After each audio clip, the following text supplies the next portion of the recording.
जय श्री कृष्ण। राधे कृष्ण। ओम नमो भगवते वासुदेवाय। प्राय लोगों के भीतर ये बात जची हुई है कि हम संसारी हैं, जन्मने मरने वाले हैं और यहाँ ही रहने वाले हैं इत्यादि। पर ये बातें बिल्कुल गलत है, कारण कि हम सभी परमात्मा के अंश हैं, परमात्मा की ही धरती के हैं, परमात्मा के साथी हैं और परमात्मा के धाम के वासी हैं। हम सभी इस संसार में आए हैं, हम संसार के नहीं हैं, कारण कि संसार के सभी पदार्थ जड़ हैं, परिवर्तनशील हैं, जबकि हम स्वयं चेतन हैं और हमारे में स्वयं में कभी परिवर्तन नहीं होता। अनेक जन्म होने पर भी हम स्वयं नित्य निरंतर वे के वही हैं और जो के जो ही रहते हैं। संसार के साथ हमारा संयोग और परमात्मा के साथ हमारा वियोग कभी हो नहीं सकता। हम चाहे स्वर्ग में जाए, चाहे नरकों में जाए, चाहे 84 लाख योनियों में जाए, चाहे मनुष्य योनियों में जाए, तो भी हमारा परमात्मा से वियोग नहीं होता, परमात्मा का साथ नहीं छूटता। परमात्मा सभी योनियों में हमारे साथ रहते हैं, परंतु मनुष्योत्तर योनियों में विवेक की जागृति न रहने से हम परमात्मा को पहचान नहीं सकते। परमात्मा को पहचानने का मौका तो इस मनुष्य शरीर में ही है, कारण कि भगवान ने कृपा करके इस मनुष्य को ऐसी शक्ति योग्यता दी है जिससे वह सत्संग, विचार, स्वाध्याय आदि के द्वारा विवेक जागृत करके परमात्मा को जान सकता है, परमात्मा की प्राप्ति कर सकता है। इसलिए भगवान यहाँ कहते हैं कि इन प्राणियों को मनुष्य शरीर प्राप्त हुआ है तो मेरे को प्राप्त वो ही जाना चाहिए और हम भगवान के ही हैं तथा भगवान ही हमारे हैं, यह बात उनकी समझ में आ ही जानी चाहिए। परंतु ये इस बात को न समझकर, मेरे पर श्रद्धा विश्वास न करके, मेरे को प्राप्त न होकर संसार रूपी मौत के मार्ग में पड़ गए हैं।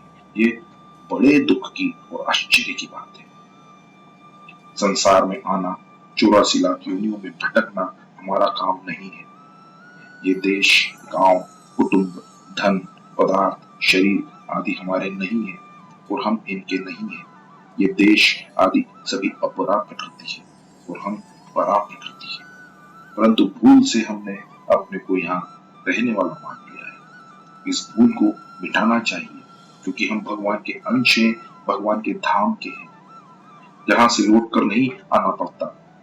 वहां जाना हमारा खास काम है, जन्म मरण से रहित होना हमारा खास काम है, परंतु अपने घर जाने को, खुद की चीज को कठिन मान लिया, उद्योग साध्य मान लिया। वास्तव में कठिन नहीं है, कठिन तो संसार का रास्ता है जो कि नया पकड़ना पड़ता है, नया शरीर धारण करना पड़ता है, नए कर्म करने पड़ते हैं और कर्मों के फल भोगने के लिए नए नए लोगों में, नई नई योनियों में जाना पड़ता है। भगवान की प्राप्ति तो सुगम है, क्योंकि भगवान सभी देश में, सब काल में, सब वस्तुओं में है, सब व्यक्तियों में, सब घटनाओं में, सब परिस्थिति में है, वो सभी भगवान में है। हम हरदम भगवान के साथ हैं और भगवान हरदम हरदम हमारे साथ है। हम भगवान से और भगवान हमसे कभी अलग हो ही नहीं सकते। तात्पर्य यह हुआ कि हम यहाँ के जन्म मृत्यु वाले संसार के नहीं है। यह हमारा देश नहीं है, हम इस देश के नहीं है। यहाँ की वस्तुएं हमारी नहीं है, हम इन वस्तुओं के नहीं है। हमारे ये कुटुंबी नहीं है, हम इन कुटुंबियों के नहीं है। हम तो केवल भगवान के हैं और भगवान हमारे हैं।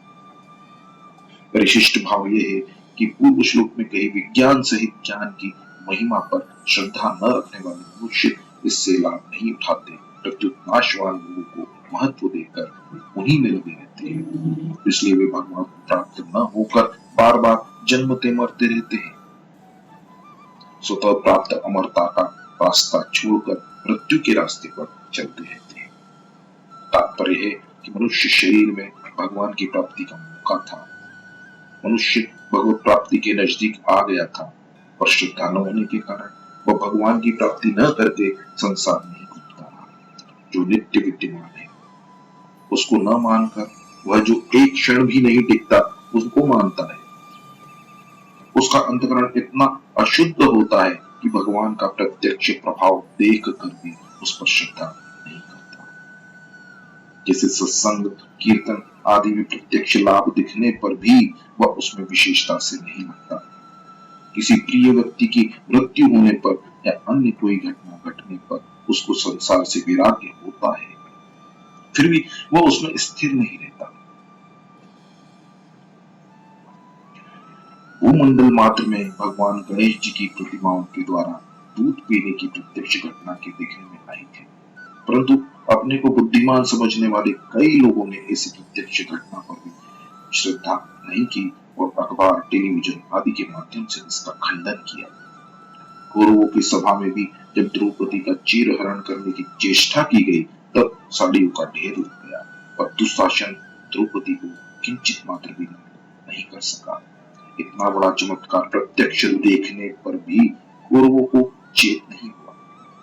तथा जिनकी बुद्धि तामसी है, अशुद्ध है, उन पर ऐसी विलक्षण घटनाओं का असर नहीं पड़ता, उनकी श्रद्धा नहीं होती, उनको सब उल्टा ही उल्टा दिखता है। ऐसे अश्रद्धालु मनुष्य अमरता के मार्ग को छोड़कर मृत्यु के मार्ग में चलते रहते हैं, जिसमें केवल मृत्यु ही मृत्यु है। वे उस मार्ग को पकड़ लेते हैं जिस मार्ग से कभी भगवान की प्राप्ति है। अपराध को पकड़ने से ही मनुष्य मौत के रास्ते में चला जाता है। अगर वह अपराध को न पकड़े, प्रत्युत किसी अपराध जिसकी अपराध है उस भगवान को पकड़े, तो सदा के लिए जन्म मरण से मुक्त हो जाए। मनुष्य इसी जन्म में मुक्त हो सकता है और मुक्ति से भी बढ़कर भगवान का प्रेम भक्ति प्राप्त कर सकता है। परंतु भगवान से इतनी बड़ी योग्यता, पात्रता, अधिकारिता पाकर भी वो मौत के रास्ते में चल पड़ता है। इसलिए भगवान दुख के साथ कहते हैं। इससे सिद्ध होता है कि कल्याण प्राप्ति का बड़ा सुंदर मौका है। मनुष्य खुद अपने कल्याण में लग जाए तो उसमें धर्म, ग्रंथ, महात्मा, संसार, भगवान सब सहायता करते हैं। इस अध्याय के पहले और दूसरे श्लोक में जिस राजविद्या की महिमा कही गई है, और आगे के 2 श्लोक में उसी का वर्णन करते हैं। मन, बुद्धि, इंद्रियों से जिसका ज्ञान होता है वह भगवान का व्यक्त रूप है, और जो मन, बुद्धि, इंद्रियों का विषय नहीं है, अर्थात मन आदि जिसको नहीं जान सकते, वह भगवान का अव्यक्त रूप है। भगवान ने माया पद से व्यक्त साकार स्वरूप और अव्यक्त मूर्तिना पद से अव्यक्त निराकार स्वरूप बताया है। इसका तात्पर्य है कि भगवान व्यक्त रूप से भी है और अव्यक्त रूप से भी है। इस प्रकार भगवान की यह व्यक्त, अव्यक्त, साकार, निराकार कहने की गुणा भी संधि समग्र रूप से, अर्थात सगुण, निर्गुण, साकार, निराकार आदि का भेद तो संप्रदाय को लेकर है। वास्तव में परमात्मा एक है।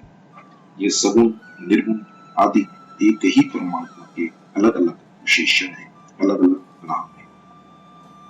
गीता में जहाँ सत, असत, शरीर, शरीरी का वर्णन किया गया है, वहां जीव के वास्तविक स्वरूप के लिए आया है, क्योंकि यह परमात्मा का साक्षात अंश होने से परमात्मा के समान ही है, सर्वत्र व्यापक है, अर्थात परमात्मा के साथ इसका अभेद है।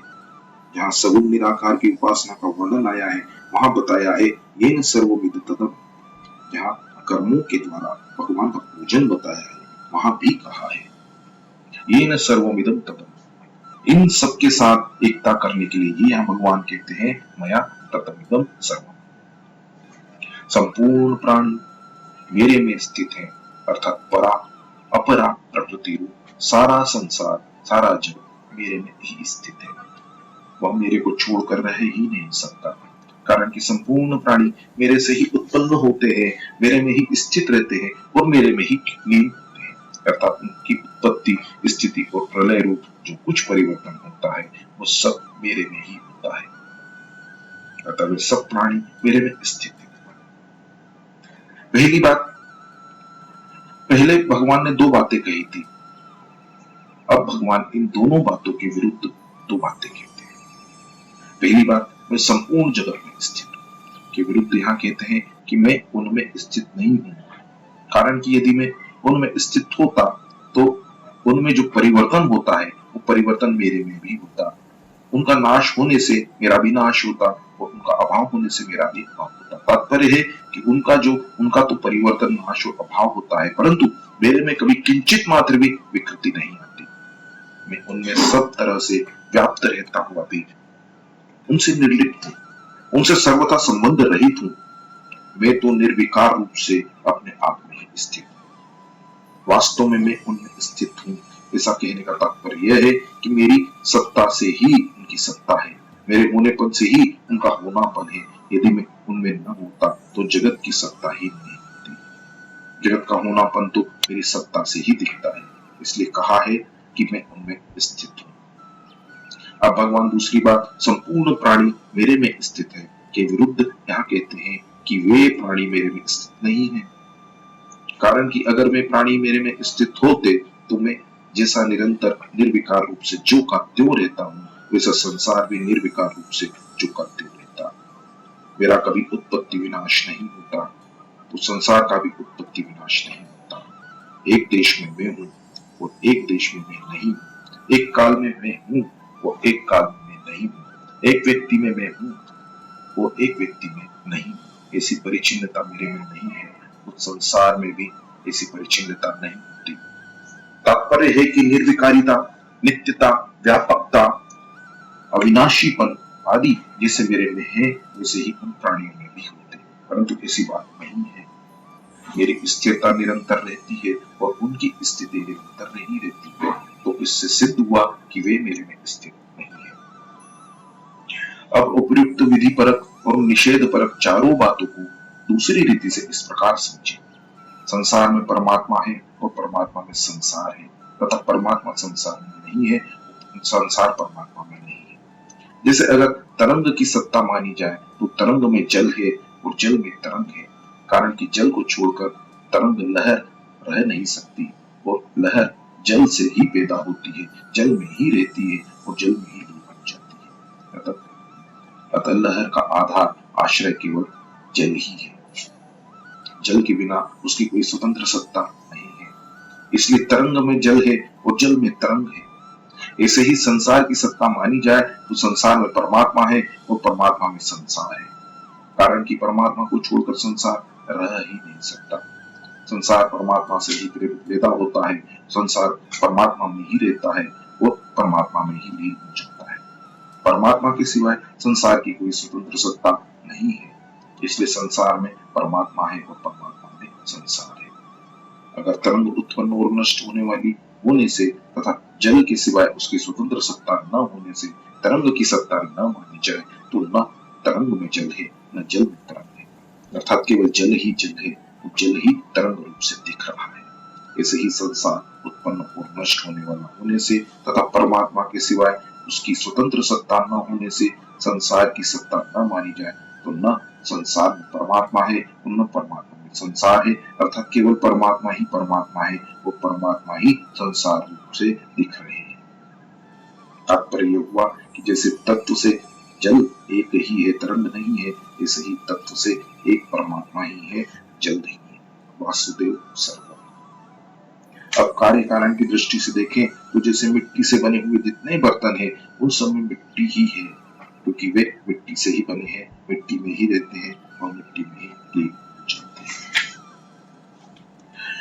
अर्थात उनका सबका आधार मिट्टी ही है, इसलिए बर्तनों में मिट्टी है वो मिट्टी में बर्तन है, परंतु वास्तव में देखा जाए तो बर्तनों में मिट्टी, मिट्टी में बर्तन नहीं है। अगर बर्तनों में मिट्टी होती तो बर्तनों के मिट्टी मिटाने पर मिट्टी भी मिट जाती, परंतु मिट्टी मिटती नहीं। अतः मिट्टी मिट्टी में ही रहती है, अर्थात अपने आप में ही स्थित रहती है। ऐसे ही अगर मिट्टी में बर्तन होते तो मिट्टी के रहने पर बर्तन हरदम रहते, परंतु बर्तन हरदम नहीं रहते, इसलिए मिट्टी में बर्तन नहीं है। ऐसे ही संसार में परमात्मा और परमात्मा में संसार रहते हुए भी संसार में परमात्मा और परमात्मा में संसार नहीं है, कारण कि अगर संसार में परमात्मा होते तो संसार के मिट जाने पर परमात्मा भी मिट जाते, परंतु परमात्मा मिटते ही नहीं है, इसलिए संसार में परमात्मा नहीं है।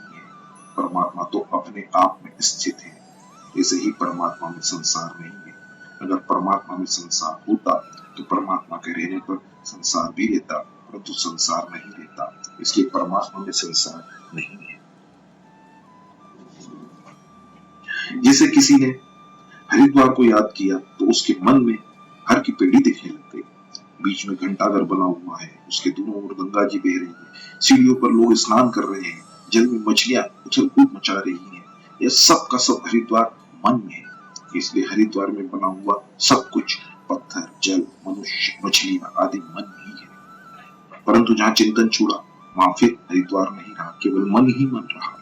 ऐसे ही परमात्मा ने संकल्प किया तो संसार प्रकट हो गया। उस संसार के कण कण में परमात्मा ही रहे और संसार परमात्मा में ही रहा, क्योंकि परमात्मा ही संसार को प्रकट हो गया। परंतु जहाँ परमात्मा ने संकल्प छोड़ा, वहां फिर संसार नहीं रहा, केवल परमात्मा ही परमात्मा रहे। तात्पर्य ये हुआ कि परमात्मा है और संसार है। इस दृष्टि से देखा जाए तो संसार में परमात्मा और परमात्मा में संसार है, परंतु तत्व की दृष्टि से देखा जाए तो न तो संसार में परमात्मा है और न परमात्मा में संसार है, क्योंकि वहां स्वतंत्र संसार की स्वतंत्र सत्ता है ही नहीं। वहां तो केवल परमात्मा ही परमात्मा, वासुदेव सर्वम, यही जीवन मुक्तों की भक्तों की दृष्टि है। जय श्री कृष्ण, राधे कृष्ण। ओम नमो भगवते वासुदेव।